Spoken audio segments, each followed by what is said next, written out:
All right, what's going on in my full circle family? It's your boy Official Go Getter. I'm coming at you guys with a video, right? Let's make sure you can see everything. I hope you guys can see these charts.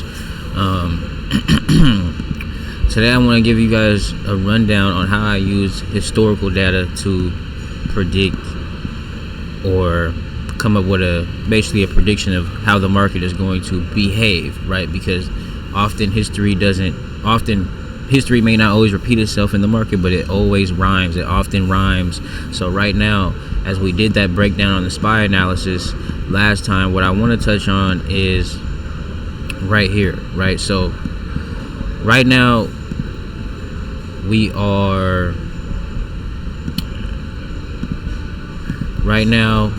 what we call I guess you could say a bearish market, or market is bearish right now.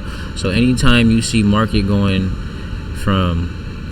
so this was Monday, right? So with these this is the chart. We're on a 15-minute time frame, right? If you look down at the bottom, you can see that this was Monday, March 24th, right? We started here Monday at the beginning of the week, and we ended here, right, at the end of the week. Let me get that right for you guys. Bear with me. I'm gonna make this happen in 12 minutes. I got you.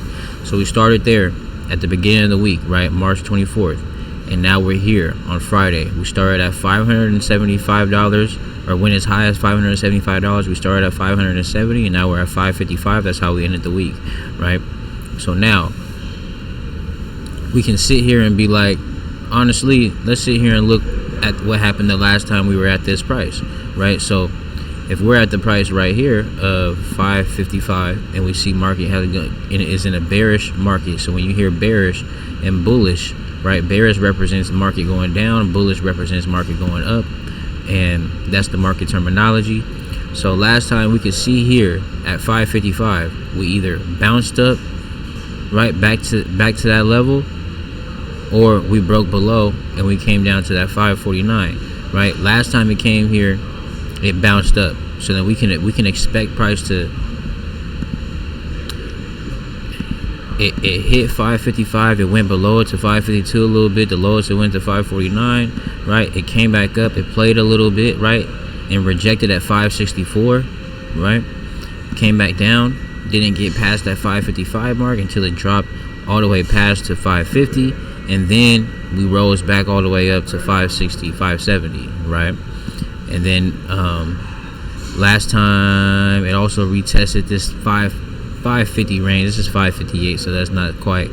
But last time it retested that 555, we see that price bounced a little bit. It broke down in the range, you know what I mean? And then it broke past that 555 and then shot right back up.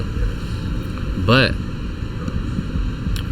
what I also saw, what I want to touch on, and you're doing this in real time with me, kind of, because this is how I analyze on Saturdays. This is how I use my Saturdays. This is how I may analyze the market so I can stay ahead for the weekend, right? So this little downtrend right here is from February 2025, right, all the way until March, and then we bounced up at that 555 level, right? We bounced up, and then we're rejecting that 576 level, right?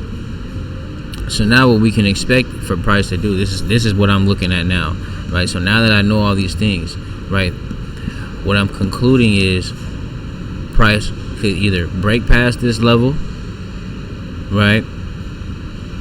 It could break past this level, or historically it shows us that it bounces at that 555 level and comes right back. So we would, but where does it resist? So we look for that resistance. 555 is support, but where does it resist, right? So when it came down here last time, it was always resisting at this level right here. What level is that? That's 570. So 555 is a support. It would get past that 560 mark pretty easily, and then we would get to 570 last time, and then we would reject, but it ended up breaking. But what happened before it ended up breaking is it rejected one time, and then it came up here to the cursor again and rejected two times, right? Let me get the the cursor tool, right? So price rejected twice at that 570 range, right? And then it came back down, and then it bounced back up, and then it broke it. It gapped up and it broke it.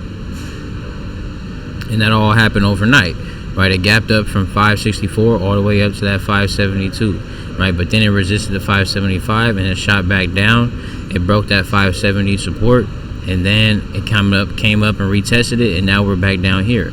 So what we can expect here, right? We can expect maybe for price to drop a little bit more, because we understand that right now the market is in a correction.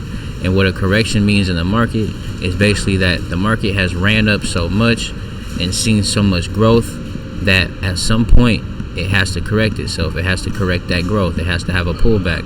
But people are panicking, saying, oh, the market is crashing. But if you use this tool and think like a logical investor, we only see that the market is only 10% down, right? Right here, that 9.65%, market is only 10% down. So in a real correction market, in a real bear market, market would be, if market was in a crash, we would be 20% down. But this is nothing but a correction, right? So with us being right here, and back to the point of history not always repeating itself, but it often does rhyme. As I was doing my analysis earlier, I saw that, okay, before we got to this point, but the last time we were here was actually we've kind of stayed in this little range. So bear with me. If you can see, let me remove that. But if you can see, okay, we came down right here. Is March 7th. We've stayed in this little range, right? And why I'm mentioning that is you can see from March all month we've stayed in the range of 555 in March to the high of 570, and then we finally broke out March 22nd or March 24th on the Monday, right? We finally broke out past that 570 and broke up to 575, but we couldn't hold it, and we came right back down to 555. Now this goes to my point of what happened last time. We ended up coming down to 555 prior to that time, right? Let me make this go quicker. Sorry about that. Bear with me. Oh, I went too far. Let me find it. Right here. So last time we ended up coming to this price. So right here, we came to this price March 11th, around that time, March 10th through March 12th, and then we came right back on March 28th. This is how we look at the history. So now we can see right here, the last time we was at the 550 mark, and it kind of did something similar. 555 mark, and it kind of did something similar. Was when it was August to September 2024. So August 2024, we ended up playing in this range, right? We ended up getting to this 555 range, playing into it, right? But price actually dropped down all the way to here, and the price of 540 ended up acting as a resistance. But that is only 2% more away. So from where we are now, which is 555, 540 is only a 3% move, which isn't that much. So that would mean that would total the market as a 12% drop, which isn't nothing to be afraid about. This would be just an opportunity to buy some more. So now you can see this is how we find levels in the market. Right here, we see this price of 540.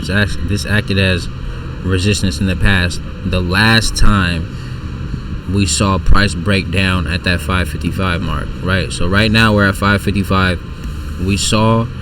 We're at. Let me make this make sense for you guys. I got 10 minutes. I'm 10 minutes in. I got 2 minutes left. I'll do 2 to 5 minutes. But so the last time that we saw price hit 555, right? Let me go back to it. Bear with me. I don't got my mouse, so it's a little harder to move. The last time we didn't go back, we hit that price at 555, right? That was August 2024. That was August 2024. Now we're in March 2025. We enter this range of 555 again. We reach that price. We go lower a little bit to 550, but then we bounce right back up to 570. We reject it, and then we push past 570, and then we reject 575, and now we're down at 555, right? So if we were to go lower, what we can expect is another 2 to 3% to the downside, right? This is how you get it. You would expect another 2 to 3% to the downside, and what would act as your next support, because this is what happened last time, would be the price of 540. So 540 would total a 12% drop, right, in total from the high of the S&P 500. And then we see that we're saying this because we see that at the last time it was here at this 555 mark, it broke past that support level and went to 540. So we can guess that it's going to come down to 540 and then shoot right back up to the upside, because that's exactly what happened last time. You see right here, we're at 555, right? We jump down to 540, right? And then what do we do at 540? Not only do we pass 555, we jump all the way and we go all the way. We go to 570. We go to, look at that. I'm just gonna put it that far. So when we reach 540, we had a bounce. So with that being said, this is what I would conclude based off of the chart and based off the historical data, right? Looking at this chart, we see, okay, price has fallen. Price is either it's hit its 555 right here, it's gonna bounce back up and we're gonna continue to rise, or price is gonna drop a little bit more, because right now, once again, in the correction, we're only 10% down, and we know that the market is kind of rocky right now, right? We're only 10% down, and say we drop another 3%, which makes us 12% down, right? That puts us at 540. Last time we hit the 540 mark, we see price skyrocketed. So this is how you read the charts to get your historical data. This is how I take the time on the weekends to make sure that I'm keeping up to date with the market and to making sure that I'm predicting my next move, right? So I can be on top of it. So this is how you read the charts, and you guys got this with me in real time. This was an insight in real time. So if this video helped, which I hope it did, I appreciate you guys tuning in. Expect more videos like this. I hope this new mic is working out well. I'm gonna see after I record this video. But it's your boy Official Go Getter. I'm out. Hope you got some knowledge. Enjoy your weekend.